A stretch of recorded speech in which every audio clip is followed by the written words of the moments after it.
ऐलान हो चुका है तारीखों का, और सबसे जो कायदे वाली बात ये थी कि पश्चिम बंगाल में 8-8, 9-9 चरण के जो चुनाव होते थे वो घटाकर 2 चरण हो गए हैं। मतलब ये चैलेंजिंग होने वाला है अनंत विजय जी, क्योंकि हिंसा आपने भी देखी है, हमने भी देखी है, और वहां की हिंसा रक्त रंजित कर देने वाली होती है।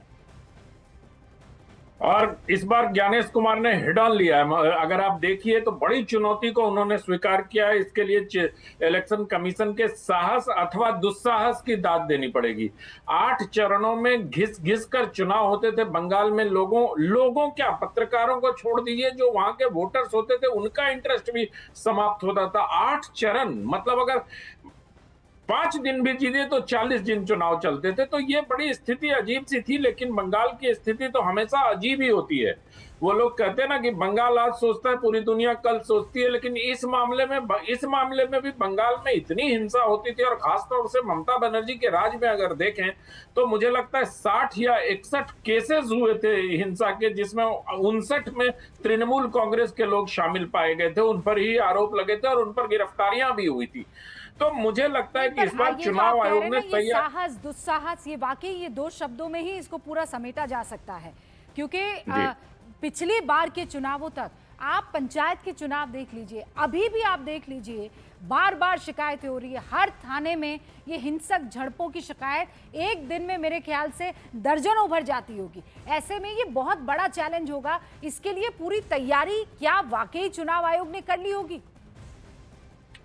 मुझे लगता है रूबिका जी, ज्ञानेश कुमार का जो स्टाइल ऑफ वर्किंग है उस लिहाज से अगर देखा जाए तो ये तैयारी बहुत पुख्ता कर ली होगी उन्होंने, उसके बाद ही वो आगे बढ़े। क्योंकि देखिए एसआईआर पर इतना विरोध हुआ उनका, लेकिन वो डटे रहे और सुप्रीम कोर्ट तक में चुनाव आयोग डटा रहा। और इस बात पर आखिरकार में जाके सहमति बनी कि जो न्यायिक अधिकारी हैं वो करते रहे, लेकिन हम एक ड्राफ्ट पब्लिश कर देते हैं, बाद में जितने भी सप्लीमेंट्री आएंगे चुनाव के 10 दिन पहले तक उनको सबको इंक्लूड कर लिया जाएगा। तो बहुत सारे बोल्ड फैसले भी ज्ञानेश कुमार ने लिए हैं। उन बोल्ड फैसलों में एक है पश्चिम बंगाल में 2 चरणों में चुनाव करा लेना।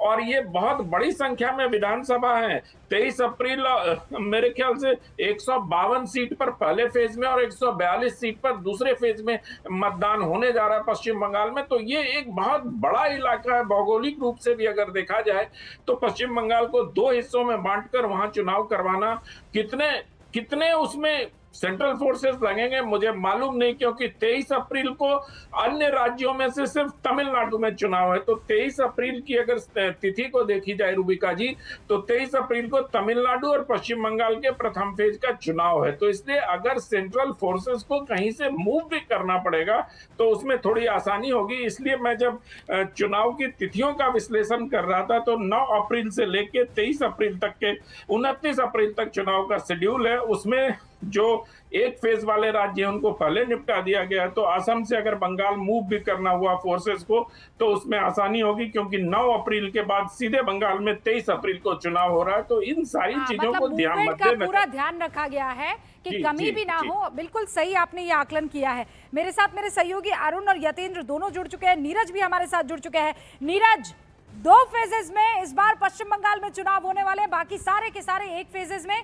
और जो एक फेज में होने वाले हैं, मतलब 3 राज्य केरल, असम, पुडुचेरी, वहां पर 9 अप्रैल को, फिर तमिलनाडु 23 अप्रैल को, और फिर पहला फेज पश्चिम बंगाल का 23 अप्रैल को।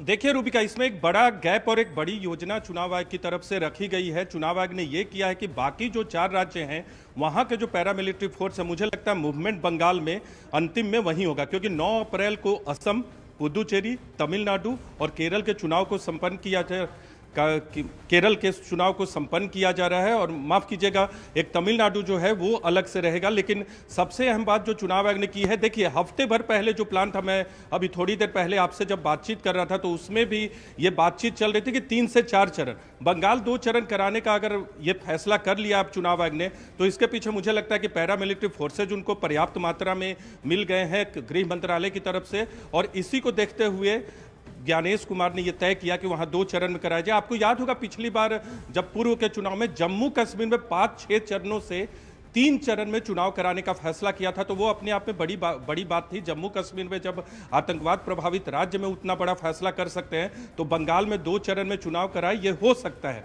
8 से 2 पे लाया है, बिहार को भी 6 से 3 पे लाया था। तो चुनाव आयोग की पिछले कुछ दिनों से रणनीति है ये, और उसी के तहत ये किया गया रूबिका।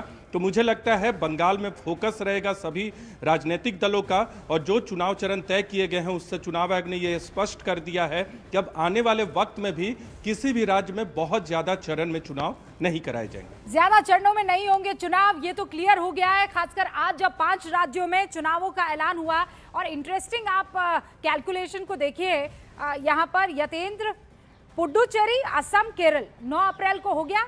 फिर उसके बाद यहां से मूवमेंट हो जाएगा, जो खबर आपने अभी न्यूज 18 इंडिया के दर्शकों को दी थी कि वहां बड़ी लेवल पर पैरामिलिट्री फोर्सेस की तैनाती करने के लिए पश्चिम बंगाल में। फिर यहां खत्म हुआ तो आपकी जिम्मेदारी भी खत्म। अब आप थोड़े बहुत तमिलनाडु में, और तमिलनाडु से फिर पश्चिम बंगाल में 23 अप्रैल और 29 अप्रैल को जो 2 अलग अलग फेजेस में होने वाले हैं वहां पर, तो इससे हिंसा पर भी काबू पाया जा सकता है। और जो आपका टारगेट है कि 8 से 9 चरणों में होने वाले चुनावों को कम कर दिया जाए, कम भी ऐसा कि 2, 3 और 4 नहीं, सीधा 2 फेजेस में कर दिया यतेंद्र। देखिए बिल्कुल ये चौंकाने वाला डिसीजन रहा, क्योंकि माना ये जा रहा था कि 8 फेज की जगह 3 से 4 फेज में कर सकते हैं, अगर ज़्यादा हुआ तो 5 फेज में कर सकते हैं। लेकिन सारे अनुमानों को धत्ता बताते हुए केवल और केवल 2 चरणों में ये चुनाव है, और पैरामिलिट्री फोर्सेस की बात है तो वो भी बड़ी संख्या में वहाँ पर तैनात किए जाएंगे, जिससे हिंसा का माहौल ना रहे और भयमुक्त वातावरण बने। इसको लेकर भी चुनाव आयोग ने साफ तौर पर मैसेज दिया है कि निष्पक्ष चुनाव होंगे, भयमुक्त वातावरण में चुनाव होंगे, और इसको लेकर पूरी तैयारी की गई है। लेकिन इसमें ममता बनर्जी के लिए कहीं दिक्कतें पैदा हो जाएंगी, क्योंकि 8 चरण के हिसाब से देखें तो ममता बनर्जी को समय था फेज वाइज चुनाव में जाने का, प्रचार करने का, क्योंकि ममता बनर्जी जो टीएमसी है वो पूरी ममता बनर्जी पर डिपेंड करती है, एकला चलो की नीति पर ममता बनर्जी काम करती है। लेकिन वहीं बीजेपी के हिसाब से देखें तो उनके पास स्टार प्रचारकों की भरमार है, बड़े बड़े नेता हैं जो उनके पास हर फेज में जाने के लिए हैं, चाहे वो प्रधानमंत्री नरेंद्र मोदी हो, गृह मंत्री अमित शाह हो, बीजेपी अध्यक्ष नितिन नवीन हो, या पूर्व अध्यक्ष जेपी नड्डा हो, या रक्षा मंत्री राजनाथ सिंह हो, स्मृति ईरानी हो। ऐसे तमाम बड़े नेता हैं जो हर सीट के हिसाब से चुनावी कमान संभाल सकते हैं, एक बड़ा मैसेज दे सकते हैं। तो ऐसे में जो 2 फेज का चुनाव है वो ममता बनर्जी के लिए काफ़ी चुनौतीपूर्ण होगा, और अपने समर्थकों तक पहुंचने के लिए उन्हें खासी दिक्कतों का सामना, कड़ी मशक्कत का सामना करना पड़ेगा। लेकिन यहाँ पर पूरा एक सिनेरियो चेंज होता हुआ नजर आ रहा है कि केवल 2 चरणों में, ये शायद ही किसी ने सोचा होगा। 3 से 4 चरणों का जरूर एक अनुमान लगाया जा रहा था, लेकिन अब चुनाव क्योंकि ऐलान हो चुका है चुनाव आयोग के द्वारा महज 2 चरणों में, ऐसे में चुनौती वही होगी कि बूथ तक, जो बूथ लेवल का जो मैनेजमेंट है। लेकिन ये भी जो आपने इस पूरे के पूरे मामले को सेग्रीगेट किया है आखिरी बिंदु तक, वो भी समझ में आ रहा है कि ये बड़ा चैलेंजिंग हो जाएगा ममता बनर्जी के लिए, क्योंकि वो एक इकलौता अहद बड़ा फेस है। और जब अलग अलग फेजेस में चुनाव होते थे तो आपको वक्त मिल जाता था, लेकिन अरुण अब ये डिफिकल्ट रहने वाला है, 2 फेजेस केवल मात्र। देखिए रूबिका, पहली बात तो यह कि सरकार की जो मंशा है, और प्रधानमंत्री ने लगातार ये कहा है कि इतने बड़े देश में लगातार चुनाव चलते रहते हैं, विकास कार्य बाधित होते हैं, एक देश एक चुनाव, ये संकल्पना तो काफी पहले से सरकार के भी मन में है, और कमेटी उस पर विचार भी कर रही है। तो अगर हमें एक देश में एक चुनाव कराना है तो एक राज्य में 2 चरण में चुनाव कराना भी ज्यादा ही है। आगे से मुझे लगता है कि एक ही चरण में राज्यों में चुनाव हुआ करेंगे, क्योंकि हम बढ़ रहे हैं आगे की तरफ, जहां एक बार में ही पूरे देश का चुनाव करा लेंगे हम लोकसभा और विधानसभा की। तो उस नजरिए से अगर देखा जाए तो काफी एडवांस सोच चुनाव आयोग की है, और ये स्वागत योग्य कदम भी है। 8-8 चरण के, जैसा कि बता रहे थे पैनलिस्ट भी, हम लोग भी चुनाव कवर करते थे, लॉजिस्टिक की प्रॉब्लम, होटल्स की प्रॉब्लम, जो पैरामिलिट्री फोर्स है उनकी मूवमेंट की प्रॉब्लम, आम जनजीवन ठप होता था, छुट्टियां देनी पड़ती थी, पूरा शिक्षा विभाग उसी में लगा रहता था चुनाव कराने में, बच्चों की पढ़ाई बाधित होती थी, बहुत दिक्कतें होती थी, विकास कार्य, मॉडल कोड ऑफ कंडक्ट लग गया। तो अगर जल्दी चुनाव होता है, तत्परता से चुनाव होता है, निष्पक्ष चुनाव होता है, और पूरी पारदर्शिता से चुनाव होता है पैरामिलिट्री लगा करके, तो यह बेहतर विकल्प है आम जनता के लिए, वोटरों के लिए। जहां तक इस पर पॉलिटिकल पार्टियों की बात है, देखिए राजनीतिक दलों को तैयारी काफी पहले से रखनी पड़ती है। यह बात अलग है कि आखिरी समय में कोशिश की जाती है कि भाई लोगों के दरवाजे तक, जो लोग चुनाव लड़ते हैं वो तो चाहते हैं कि एक दिन और खिसक जाए चुनाव, वो आखिरी वक्त, वो जो शादी का घर होता है ना, कोई ना कोई तैयारी अधूरी रही जाती है, वो अपनी जगह पर है। लेकिन इसका स्वागत किया जाना चाहिए सबकी तरफ से, और पॉलिटिकल पार्टियों में भी, अगर तृणमूल कांग्रेस हो सकता है इसका विरोध करे, अभी तक तो किसी ने आवाज उठाई नहीं है, तो हो सकता है करे। कमालिका से पूछ लेते हैं, वो तो वहीं पर मौजूद है। कमालिका, पहला रिएक्शन क्या आ रहा है, कैसी खबर? भाई 2 फेजेस में, पहले तो आप मुझे देखिए, अपना पहला रिएक्शन दे reaction। दीजिए कमालिका, क्योंकि आपने भी बहुत सारे चुनाव कवर किए होंगे। 8 नहीं 2। बिल्कुल रूबिका, मैं ये कह सकती हूँ कि मैं खुश हूँ, क्योंकि 8 चरण मतलब 8 बार 8 जगह जाना, उसके पहले स्टोरीज करना, और इस जो ये जो वेदर है, इस वेदर में 8 चरण में बहुत ज़्यादा प्रेशर पड़ता था। अभी 2 चरण में होगा, ये एक बहुत खुशखबरी है पत्रकारों के लिए, इतना मैं कह सकती हूँ, खास करके जो बंगाल में रहते हैं। और बहुत ही सही और एकदम मन से जुड़े हुआ सवाल आपने किया रूबिका, इसलिए धन्यवाद। पहले दूसरी, अभी जो एकदम जो रिएक्शंस आ रहे हैं तृणमूल कांग्रेस की तरफ से, जस्ट जयप्रकाश मजूमदार, उनसे मेरी बात हुई है, उनका मैंने एक इंटरव्यू अभी किया है। उनका ये कहना है कि चाहे 2 चरण हो चाहे 8 चरण हो, जीतने वाला तृणमूल कांग्रेस ही है। पर तृणमूल कांग्रेस में ये टेंशन है, और इसी टेंशन के चलते चुनाव से पहले, चुनाव डिक्लेरेशन होने से पहले 2 चीज़ बहुत अहम हुआ है। डीए घोषणा कर दिया है, पूरा एरियर का जितना भी डीए था सरकारी एम्प्लॉयज़ का, वो घोषणा कर दिया ममता बनर्जी।